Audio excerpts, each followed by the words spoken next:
burning desert, 12 warriors fought with blood and fire for her hand. But only the man with no tribe, no past, captured her soul. Under the blazing Arizona sun, the desert wind carried a secret, one that would soon turn into a legend.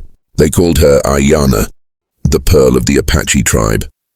Her beauty was not just in her face, but in her spirit, fierce as a hawk, free as the river. Every man who looked at her knew she wasn't a prize. She was a storm. And when her father, Chief Running Bear, announced that whoever proved his courage in the sacred trial would win her hand, 12 of the fiercest Apache warriors stepped forward, proud, brave, and ready to die for her love.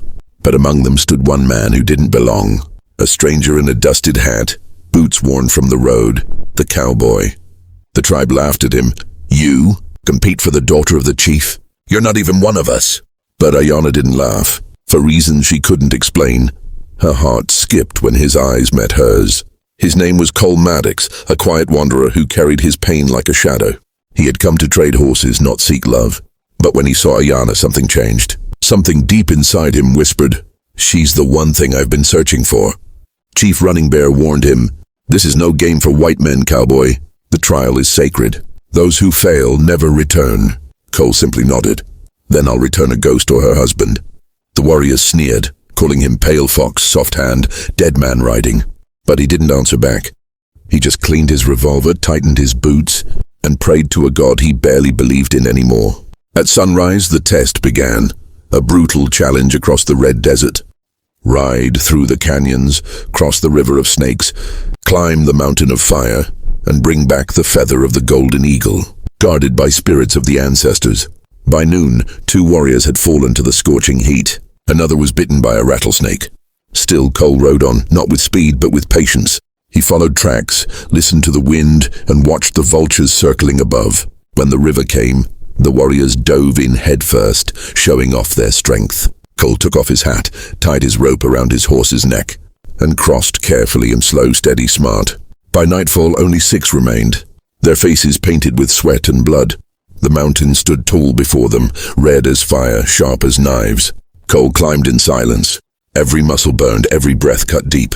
He thought of Aiyana, her eyes, the way she had looked at him without fear or hate. That memory pushed him higher. At the top, the golden eagle screamed, wings spread wide. Cole knew this was no ordinary bird. It was a spirit guardian. He bowed his head.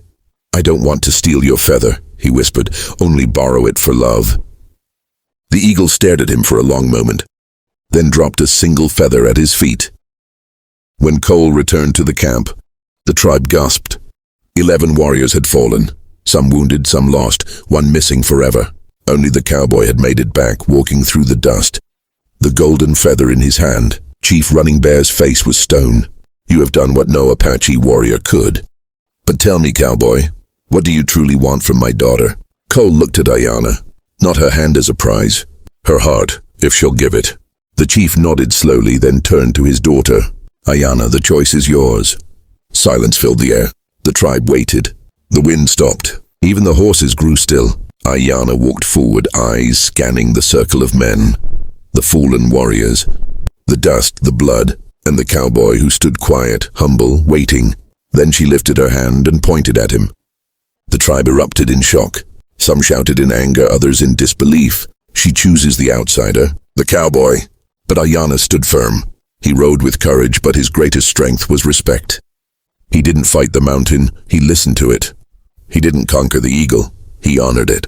That's the kind of man who deserves my heart. Chief Running Bear raised his staff. "So it shall be." That night, under the full moon, the drums echoed across the desert.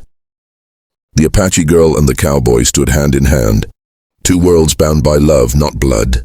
They say Cole stayed with the tribe, learned their ways, spoke their tongue, and protected their land from those who came to take it. And Aiyana, she became the bridge between 2 nations, a woman whose love turned enemies into allies. Even today, the elders tell her story around campfires.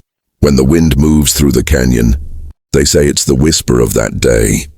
The day 12 warriors fought for her hand. But she pointed at the cowboy alone.